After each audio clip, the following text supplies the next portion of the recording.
It's not enough to just be an architect, a creative professional. The real question is, what are you doing? How are you making an impact if you don't know how to answer that question, or you feel too overwhelmed, stressed out, or burned out to even think about it? I'll help you get beyond the status quo trap in our profession to get inspired again. If you're ready, let's get architecting. How many of you measure your success by how much fun you're having? If you're hesitating there on raising your hand, you are not alone.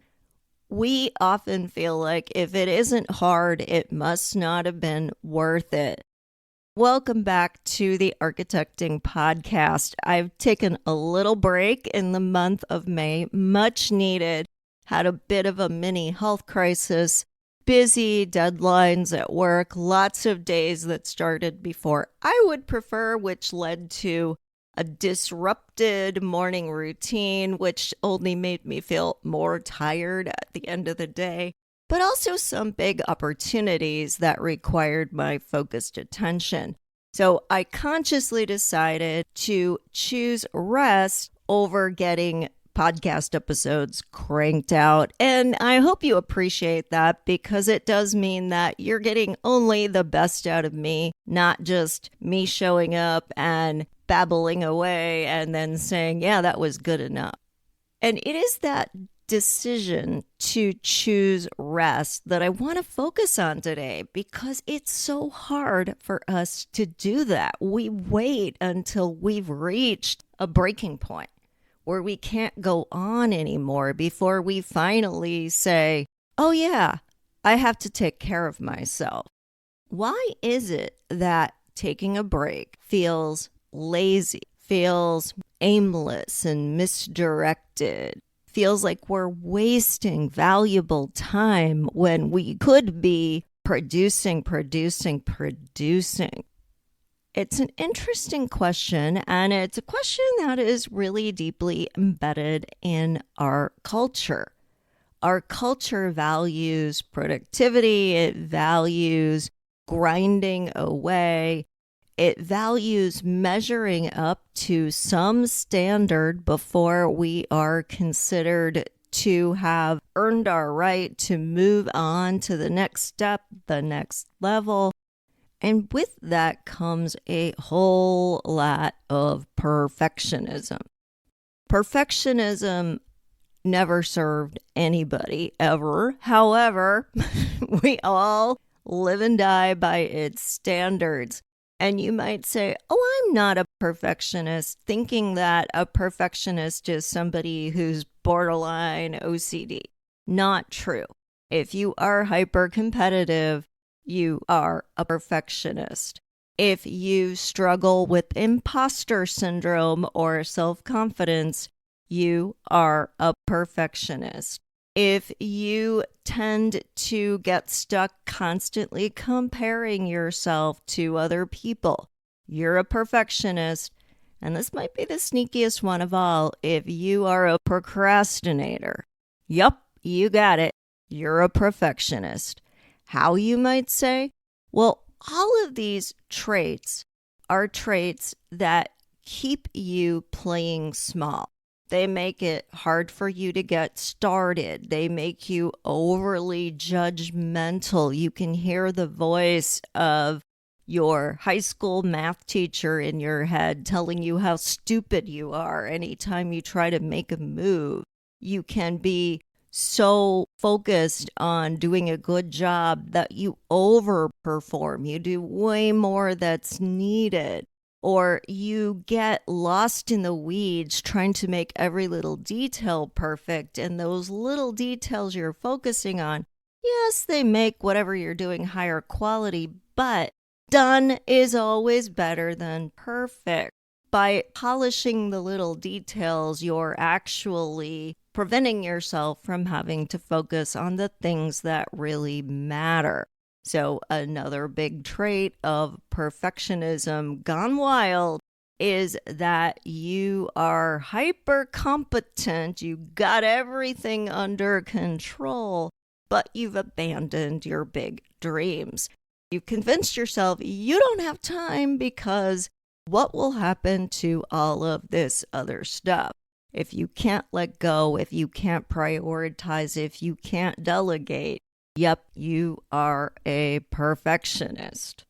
So, what do we do about this? How do we move past it? Well, I am so glad you are asking that question because I've been asking that question a whole lot. And I decided that I was going to put what I was learning into a new guide. So you can go to my webpage, architectingpodcast.com, and right there on the front page, you will see a link. I will also put it in the show notes. It is a really great exploration of 6 really toxic things that happen to perfectionists and what to do about it. I also talk about the myths around perfectionism, how we have convinced ourselves and why perfectionism is a good thing. What we think we're doing is not really what's happening. So you definitely want to go check that out. I've been doing this work on perfectionism for a while. I even wrote a whole chapter on perfectionism in my Time Builder book, which came out a few years ago. But this was the first time I really did a deep dive on what it looks like, how it shows up in the way that we live, work, and don't play, let's face it, in our lives, and how to turn it around. Simple, actionable steps that can make a difference for you. Today, we're going to focus on how that tendency to perfectionism means we don't make time for rest. And I just came across a recent article on working long hours and the health implications of that. Everything from disturbed sleep, heart conditions, mental health disorders, even changes to your brain, which is kind of scary. There was a study that came out of Chung-Ang University in Seoul, South Korea, where they studied 110 healthcare workers. Some of them worked more than 52 hours a week. Sound familiar? And when they did that, they saw changes in 17 different brain regions.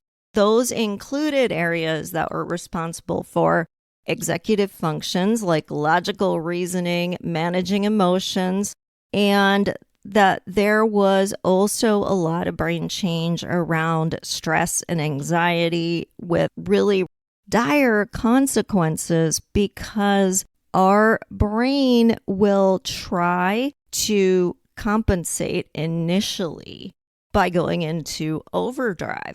But when we get rest, we actually have glimpse that goes through our brain and kind of washes it out, clears it out. When we dream, we're processing thoughts and emotions. When we don't get enough rest, we're not giving our brain that chance to recover. And so what happens over time is that there become biological ways our brain changes, and that starts to become a real problem. You may start to notice that your memory, ability to make decisions, pay attention, plan, or problem solve are adversely impacted. In a creative profession, when we need to be able to do all of those things and we need to be able to pivot quickly, we need to be able to regulate emotions to create psychological safety for others so we can work collaboratively. This is a real problem, and it's something that we just can't ignore any longer if we want to keep going at peak performance, because the little lie that we tell ourselves, and I'm calling myself and all of y'all out on, is that you're too busy to get rest. If you just stay up later or you work through lunch or get up earlier, or whatever it is that you're trying to do, that somehow you have made space for higher productivity. You can do more tasks. But As I've been saying for years, and this latest study absolutely scientifically proves and gives us biological evidence for, that is not what happens. When you don't get enough rest, you are less productive.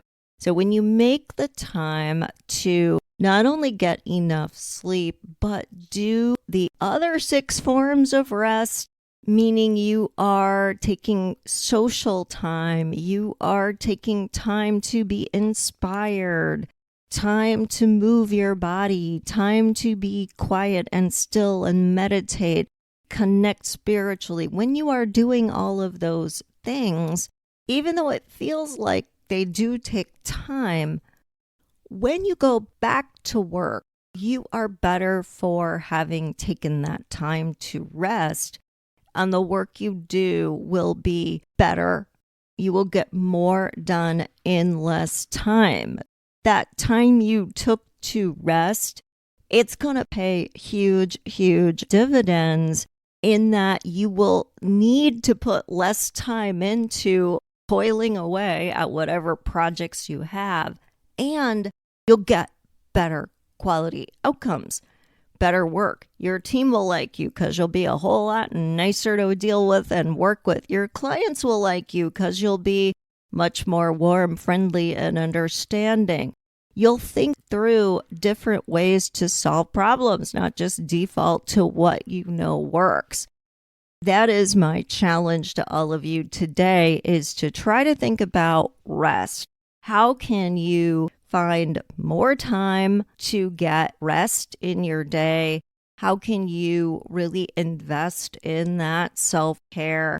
And also to go ahead and pick up your copy of my new guide, The Perfectionism Trap. Again, you can get it right on my website at architectingpodcast.com. You're going to see how this avoidance of rest is actually just a symptom of perfectionism, feeling that you have to produce, or you have no value. And I'd also love to know, which of the traits of perfectionism do you identify with? Is it the control freak? Is it the overproducer who can't make a decision and just keeps changing and iterating in a constant loop? Is it that person who's hyper competitive? Is it that person with imposter syndrome?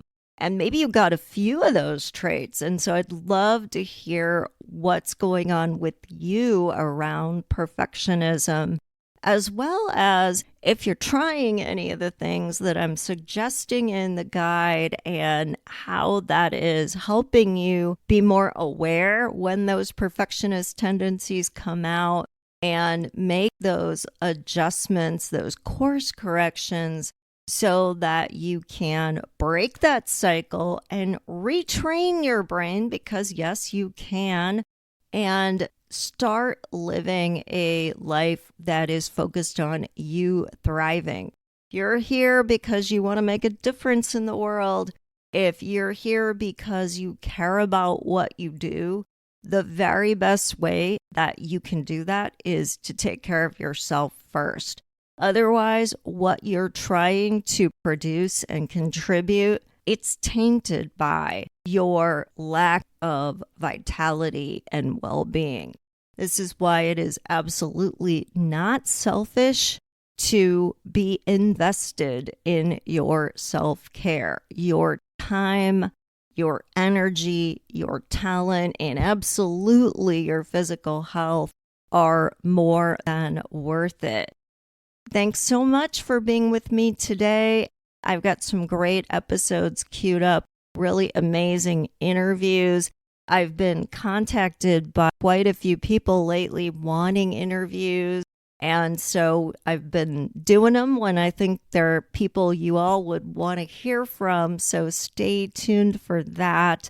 And I also wanted to make a little announcement that architecting was just recently listed on million podcasts for business. Architecting was number 60 out of 100. Can rest assured that you are listening to one of the best 100 career coach podcasts. So that was a fun little celebration that happened just a few days ago.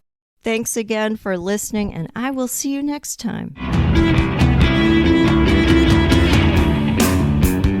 Thanks for listening. If you want even more content, head on over to architectingpodcast.com and subscribe to my newsletter and get some great free downloads while you're there. Be sure to follow me on social media. On Instagram at Architecting Podcast, Facebook and LinkedIn pages are Architecting, and the YouTube channel Architecting Podcast. Stay inspired.